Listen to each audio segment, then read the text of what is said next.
आप सभी को जय मसीह की, परमेश्वर की बड़ी महिमा हो। आशा करती हूँ आप लोग ठीक हैं और काफ़ी समय बाद जो आज फिर से मुलाकात हो रही है। इन दिनों मैं बहुत ज़्यादा बिजी थी परमेश्वर की सेवा में। मैं बाहर टूर पे थी, मतलब कलीसियाओं में सेवकाई के लिए थी और धन्यवाद करती हूँ परमेश्वर का कि परमेश्वर ने संभाले रखा। चलिए ठीक है, तो आज इन दिनों परमेश्वर ने क्या बातचीत किया, क्या बताया परमेश्वर ने, सेवकाई कैसी गई, सब कुछ बताऊंगी। ठीक है, अंत तक वीडियो में बने रहिएगा, परमेश्वर की महिमा करते रहिएगा। चैनल को आपने सब्सक्राइब नहीं किया तो कर लीजिए, ताकि भविष्यवाणियाँ और आने वाली चेतावनियाँ आप तक पहुँचे और आप अपने जीवन को अच्छा कर सके और परमेश्वर की बातों को, परमेश्वर की डांट को सुन के हम बदल सके। ठीक है, तो परमेश्वर की बात को सुनिए, परमेश्वर क्या कह रहा है, क्योंकि कई बार परमेश्वर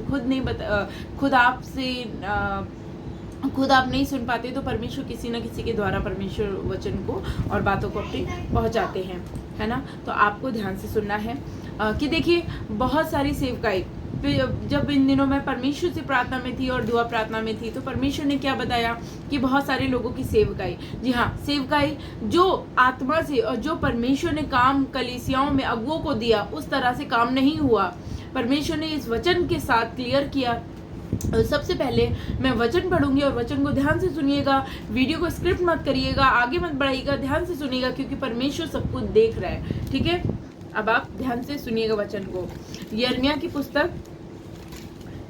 पुस्तक 12 अध्याय, उसकी मैं पढ़ूंगी 10वीं आयत। ठीक है, बहुत से चरवाहों ने मेरी दाख की बारी को बिगाड़ दिया, उन्होंने मेरे भाग को लताड़ा, वरन मेरे मनोहर भाग के खेत को सुनसान जंगल बना दिया। उन्होंने उसको उजाड़ दिया, वह उजड़ कर मेरे सामने विलाप कर रहा है। सारा देश उजड़ गया है, तो भी कोई नहीं सोचता। जंगल के सब मुड़े टीलों पर नाश करने वाले चढ़ आए हैं। देखिए, मैं सबसे पहले इस पहले वचन का मतलब बताऊंगी कि परमेश्वर ने क्या बोला। चरवाहे, बहुत से चरवाहों ने मेरी दाख की बारी को बिगाड़ दिया है। चरवाहे कौन है? परमेश्वर ने किसको चरवाहा ठहराया है? कौन है? वैसे तो हमारा चरवाहा परमेश्वर है, हमारा अगुवाई करता है ना। लेकिन परमेश्वर क्या बोलना चाह रहे हैं? परमेश्वर यहाँ ये बोलना चाह रहे हैं, जिन जिन कलीसियाओं में जिन सेवकाई के लिए परमेश्वर ने लोगों को खड़ा किया, परमेश्वर ने जितने लोगों को उनको दिया, तो उन्होंने क्या किया? उनका इस्तेमाल करके ना परमेश्वर का भवन बनाया। उनके संग क्या हुआ? उनसे पैसे मांगे गए, उनको एकदम उजाड़ कर दिया गया है। क्या यही परमेश्वर की सेवकाई है? परमेश्वर पूछ रहा है। बहुत से पासवानों के सेवकों के कारण जो है ना, कलीसियाएं बिगड़ गईं।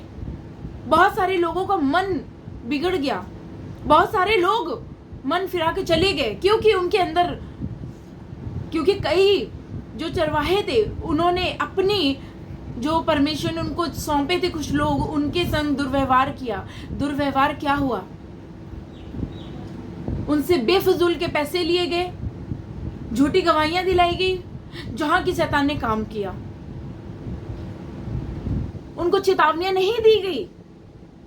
क्या परमेश्वर ने नहीं बोला शोक करो? तो क्यों कोई भविष्यद्वक्ता ये नहीं प्रचार कर रहा है कि तुम शोक करो, अच्छे दिन नहीं आएंगे, अब बुरे दिन आएंगे। आत्मा बचना जरूरी है, ना कि शरीर, क्योंकि शरीर मिट्टी है और वो मिट्टी में मिल जाएगा। लेकिन ये प्रचार कोई नहीं करेगा। क्यों? अगर वो करेगा तो उनका धंधा पानी बंद हो जाएगा। लेकिन परमेश्वर एक एक बात का न्याय लेगा, चाहे यूट्यूब से हो, क्योंकि परमेश्वर ने कई लोगों को यूट्यूब की सेवकाई दी है। कई लोगों को यूट्यूब की सेवकाई दी है कि यूट्यूब के द्वारा वो प्रचार करें, लेकिन उनके प्रचार का हंग है उल्टे फुल्टे गवाहियां डालना, इधर उधर की उल्टी सीधी काम करना। क्या यही परमेश्वर ने आपको आज्ञा दिया था? नहीं। एक एक बात का हिसाब लिया जाएगा, एक एक पाई का हिसाब लिया जाएगा। मैं आपको बता देती हूँ, है ना। तो इसके आगे एक और वचन पढ़ूंगी, इसी के आगे वचन पढ़ूंगी। जंगल के सब मुंडे टीलों पर नाश करने वाले चढ़ आए, क्योंकि यहोवा की तलवार देश के एक छोर से लेकर दूसरी छोर तक निकलती जाती है, किसी मनुष्य को शांति नहीं मिलती। उन्होंने गेहूं तो बोया परंतु कटीले पेड़ काटे, उन्होंने कष्ट तो उठाया परंतु उससे कुछ लाभ ना हुआ। यहोवा के क्रोध के भड़कने के कारण तुम अपने खेतों की उपज के विषय में लज्जित हो। बहुत सारी कलीसियाओं में वचन तो बोया गया, वचन तो बताया गया, लेकिन उनका वचन बोना कोई फायदा ही नहीं हुआ, कोई फायदा नहीं हुआ। चेतावनियों को कोई देना ही नहीं चाहता। आपका गाड़ी बन जाएगी, बंगला बन जाएगा, ये हो जाएगा, वो हो जाएगा, चिन्ह चमत्कार ही सबके लिए काफी है क्या? आज मैं ये पूछना चाह रही हूं कि परमेश्वर ने सेवकों को क्या परमेश्वर ने ये बोला है कि बॉस बन के बैठना है क्या? यीशु मसीह राजा था वो, लेकिन कंगाली बन के उसने जीवन व्यतीत किया, किसके लिए? हमारे लिए। तो आज हम और आप क्यों दास की तरह जीवन नहीं जी रहे हैं? क्यों हम दास का वस्त्र नहीं पहन रहे हैं? अगर किसी सेवक को बोल दो कि भाई आप एक कप चाय बना लो, तो उनको बुरा लगता है, अरे हम सेवक हैं। जी हाँ, आप सेवक हैं, लेकिन परमेश्वर राजा था, फिर भी उसने आके हम सबकी सेवा करी। परमेश्वर ये बोलना चाह रहे हैं कि पश्चाताप करिए, क्योंकि कलीसियाएं उठा ले जाने का वक्त आ गया है। अगर आप में, क्योंकि परमेश्वर पूछेगा, उन अगुओं से पूछेगा, उन चरवाहों से पूछेगा कि तेरे भवन में मैंने 500 लोगों को दिया था, इतने को तूने सही गाइड क्यों नहीं किया? तब आप क्या करोगे? मैं पूछती हूँ, क्या करोगे आप? अगर कोई और प्रचार कर रहा है उनको, तो उनको आप क्यों रोक रहे हैं? क्यों आप बोल रहे हैं कि मेरी कलीसिया से लोग चले जाएंगे? कलीसिया आपकी नहीं है, हमारी नहीं है, कलीसिया परमेश्वर की है, और लोग भी परमेश्वर के। हम सिर्फ एक दास और दासी हैं, हम सिर्फ परमेश्वर की सेवा कर रहे हैं। ना लोग आपके हैं ना हमारे हैं, लोग परमेश्वर के हैं। इन दिनों मुझे देखने को मिला, जब मुझसे बहुत सारे लोग चाहते थे कि बाइबल ट्रेनिंग लेना, तो उनके पास्टरों ने पता है क्या बोला? नहीं, तुम नहीं जा सकते इस कलीसिया को छोड़ के, वरना उनकी कलीसिया ना कम हो जाए। देखो, मैं बता दे रही हूं, परमेश्वर न्याय करेगा, परमेश्वर न्याय करेगा। पश्चाताप कहाँ है? भूखमरी आ जाएगी तो कहाँ भागेंगे? किसके पास भागेंगे? हाँ, परमेश्वर तलवार लेके उठ गया है। परमेश्वर की जो परमेश्वर ने काटना ना शुरू कर दिया है। मैं आपको खुश करने के लिए नहीं बैठी हूँ यहाँ पे, एक भी लोगों को जीवन बचा। तो आप देखिए, मैं बोलना चाह रही हूँ, जो गंभीरता से इस वीडियो को देख रहे हैं, उनको पश्चाताप करने की जरूरत है। शायद आप ही, जो भी इस वीडियो को देख रहा है, शायद आपका जीवन परमेश्वर बचाना चाह रहे हो। लोगों के कानों को, आंखों को शैतान ने बंद कर दिया है, वो सच्चाई को नहीं देख पा रहे हैं, सच्चे सेवकों को नहीं देख पा रहे हैं। लोग बड़े बड़े सेवकों के पीछे नाम के कारण जा रहे हैं, नाम के कारण जा रहे हैं। लिखिए, आपसे न्याय लिया जाएगा, पूछा जाएगा। स्वर्ग जाने के लिए क्या आपके पास 9 फल हैं? क्या 9 फल हैं आपके पास? क्योंकि वो 9 वरदान, 9 फल अगर आपके अंदर नहीं है, तो आप स्वर्ग किसी भी हालत में नहीं जा सकते, किसी भी हालत में नहीं जा सकते। देखिए, परमेश्वर बोल रहा है नम्र बन जाओ भाई, नम्र बन जाओ। समय है, जब इन दिनों परमेश्वर ने दिखाया ना, जो अकाल का दिन है, चावल की जगह कीड़े लोग खा रहे हैं, भयानक दिन आ रहे हैं। कैसे नहीं समझ रहे हैं आप लोग? अकाल आ रहा है, विरोध आ रहा है, भयानक दिन आ रहे हैं, सूखा पड़ जाएगा पूरे देश में,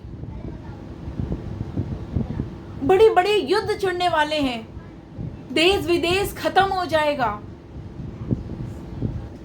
और जो परमेश्वर का आज भी हंसी ठट्टा मजाक कर रहे हैं, वो जड़ से खत्म कर दिए जाएंगे।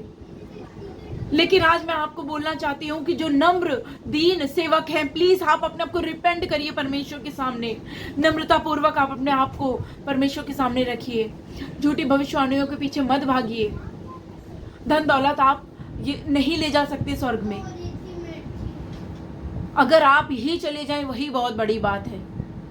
तो आज आपके अंदर अगर ये 9 वरदान नहीं है, मैं आपको उस वचन को बताना चाह रही हूँ। हो सकता है आप में से किसी को पता हो, लेकिन फिर भी मैं इस वचन को आपको बताना चाहूंगी। हाँ, कैसे पता लगाएंगे कि आपके अंदर पवित्र आत्मा है, पवित्र आत्मा के काम हो रहे हैं? मैं आपको वचन बताऊंगी, ध्यान से सुनिएगा। शायद ये मैंने पहले भी वचन शेयर कर चुकी होंगी।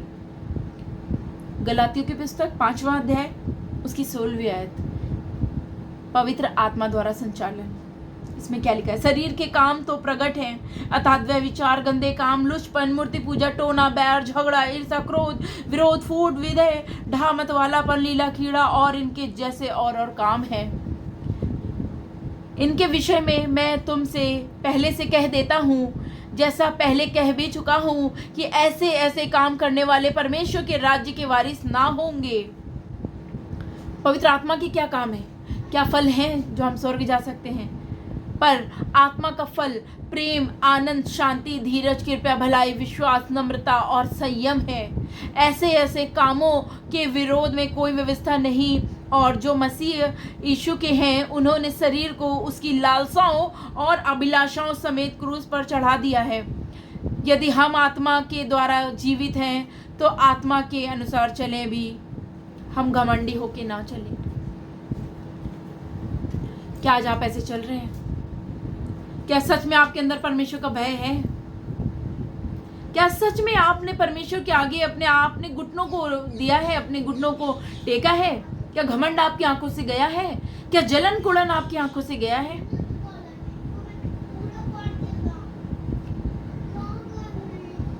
आप बताइए, क्या गंदी पिक्चरों को देखना आपने बंद किया? संसार के जीवन को जीना बंद किया है आपने? कि संसार की अभिलाषाओं को आपने खत्म किया अपने अंदर से?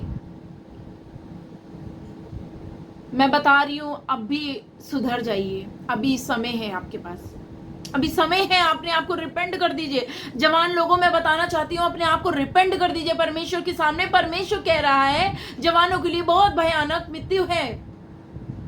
वे विचार से दूर हो जाओ। गर्लफ्रेंड बॉयफ्रेंड का खेल मत खेलिए। मुंह से तो आप लोग परमेश्वर का नाम ले रहे हैं, लेकिन जो मन है आपका परमेश्वर से बेहद दूर है। मन को परमेश्वर के नजदीक लाइए, अपने आप को समर्पण करिए, अपने आप को समर्पण करिए परमेश्वर को, पश्चाताप करिए। परमेश्वर दुखी है, अभी समय है। जब इन दिनों में परमेश्वर ने मुझे एक दर्शन दिखाया, मैंने क्या देखा? एक गुफा है और वहां कुल्हाड़ी को रेता जा रहा है, और जितनी फसलें हैं, बहुत सारी फसलें हैं, बहुत सारी, और फसलें सारी आपस में उलझी हुई हैं और उन्हें काटा जा रहा है। जी हाँ, उन्हें काटा जा रहा है। फसलें कौन है? फसलें वो है जो परमेश्वर के राज्य में है। उनको काटा जा रहा है, छाटा जा रहा है। जो विश्वासी हैं, विश्वासी सब नहीं जाएंगे स्वर्ग में, क्योंकि आपके अंदर घमंड है, ईर्ष्या है, जलन है, चिड़न है, क्रोध है, विरोध है। यदि परमेश्वर ने मेरी सेवा को किसी के द्वारा रखा है तो आप उसमें फूट डालते हैं आके, ताकि वो सेवकाई खराब हो, लेकिन उसका न्याय भी देना होगा आपको, उसका न्याय भी देना होगा। यदि आप किसी के हक को मार रहे हैं तो परमेश्वर उसका भी न्याय लेगा। यूट्यूब में बेकार की वीडियो बना के झूठी बातों को बोलना बंद करिए। हर एक बात का न्याय लिया जाएगा, हर एक बात का। आ जाएगा दुनिया में सूखा, क्या करेंगे? देखिए तबाहियों को, देखिए आप लोग, क्या चिन्ह नहीं दिख रहा है आपको कि परमेश्वर का आना निकट है? रैप्चर निकट है, दुल्हन को उठा लेना निकट है। कलीसिया उठा ली जाएगी, लेकिन वो कलीसिया उठा ली जाएगी जो तैयार है। क्या आज आपकी कलीसियाएं तैयार है? क्या आज आपने अपनी कलीसियाओं को पश्चाताप करना सिखाया है कि रुपया पैसा यहाँ देना, वहां देना, ये बनाना है, वो बनाना है, इतनी ईंटें लगेंगी, उतनी पत्थर लगेंगे? क्या आप ऐसा कर रहे हैं कि पत्थर लगेंगे, इसमें यहाँ पार्टी करेंगे, वहां पार्टी करेंगे, इसी में ही लगे हुए हैं? अगर आप ऐसा कर रहे हैं तो न्याय देना होगा। आज हर कोई सेवा करना चाहता है, क्यों? क्या परमेश्वर की बुलाहट है? एक वचन लेके बैठ जाते हैं कि परमेश्वर ने बोला है पूरे संसार में जाके शुभ समाचार प्रचार करो। बिल्कुल बोला था, 12 चेलों से बोला था, 70 से तो नहीं बोला था। परमेश्वर ने चुने हुए को बोला है। और जब चुने हुए सेवा कर रहे हैं और जो लोग नहीं चुने गए हैं उनको सेवकाई आप और किसी तरीके से परमेश्वर ने शायद आपको चुना हो, क्या आप किसी और तरीके से काम करें प्रभु का? दूसरे के बारे में बुरा बोल के आपको क्या मिलेगा? न्याय देना होगा, घमंड नहीं करना है। बहुत सारे लोग बोलते हैं मैं अपने यीशु पे घमंड करता हूँ, मैं अपने यीशु पे घमंड करता हूँ। ऐसा ना हो कि यीशु पे घमंड करते करते खुद पे ही घमंड आ जाए। ऐसा नहीं करना है हमें। परमेश्वर का भय मानना है, परमेश्वर के भय को मानिए, परमेश्वर के भय को मानिए। परमेश्वर चाहता है कि आज आप क्षमा मांगिए, पश्चाताप की प्रार्थना करिए। वो समय निकट है, नहीं मालूम मृत्यु कब आ जाए किसी को। मरने के बाद आपको क्षमा नहीं मिलेगी। जब इन दिनों परमेश्वर ने नर्क की और झलक दिखाए, सच में मैं सोचती हूँ कि क्यों परमेश्वर इतने तो नर्क के दर्शन कराता है मुझे। आपको पता है क्यों? ताकि उस बोझ से मैं आप लोगों को बता सकूं।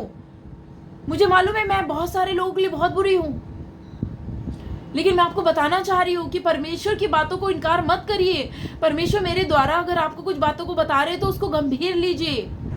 क्यों छोटा बड़ा करना कब आप छोड़ेंगे?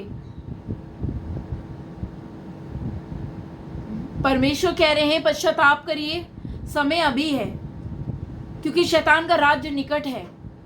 जी हाँ, एंटीक्राइस्ट का राज्य निकट है। वो जो मोहर यहाँ पे लगाई जाएगी वो जबरदस्ती लगाई जाएगी, और जो नहीं लगवाएगा उसे काट डाला जाएगा। परमेश्वर ने मुझे शैतान के राज्य को दिखाया है, एंटीक्राइस्ट का राज्य दिखाया है कि कैसा वो भयानक समय होगा। उस समय में आप ना छूट जाएं, इसलिए मैं आपको प्रचार कर रही हूँ कि आज आप रेडी हो जाइए, समर्पण करिए, परमेश्वर के राज्य के लिए करिए। अगर परमेश्वर आपको कुछ करने के लिए बोल रहा है वो करिए, वो आप करिए, और परमेश्वर के राज्य के लिए करिए।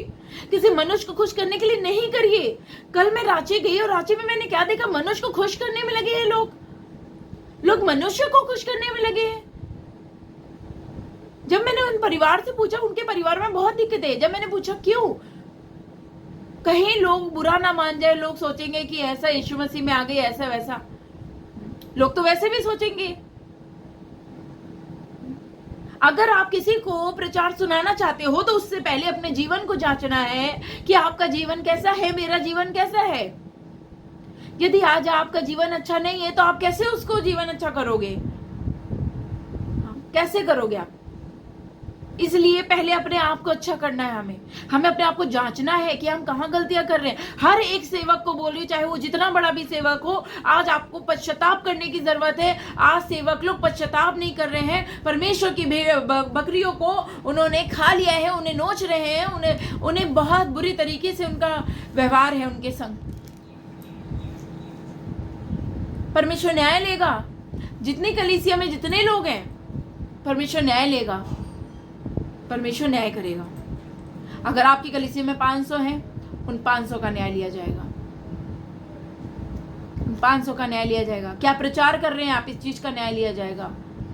आप क्या अपनी कलीसिया में खिला रहे, उस चीज का न्याय लिया जाएगा। आपने कितना किससे पैसा लिया, उस चीज का न्याय लिया जाएगा।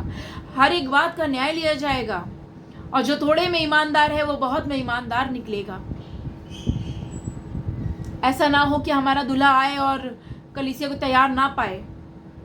समय निकट है, मैं फिर बोल रही हूँ, रैप्चर का समय निकट है। पश्चाताप करिए, अपने आप को ज्यादा बड़ा बनने की कोशिश मत करिए। परमेश्वर से बड़ा कोई नहीं है। परमेश्वर आपको आशीष दे, और मैं आशा करती हूँ कि आप पश्चाताप करेंगे।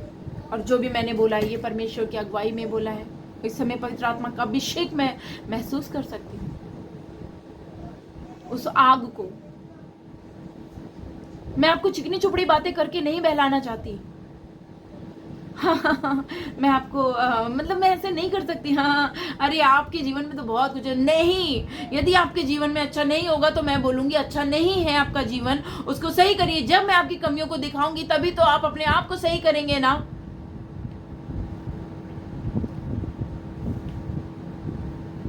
परमेश्वर आपको आशीष दे,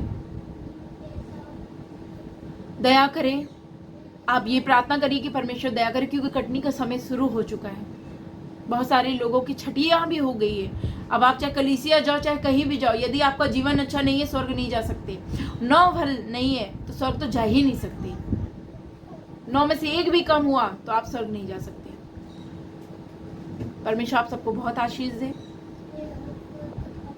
और परमेश्वर में आप लोग करते रहे। जय मसीह।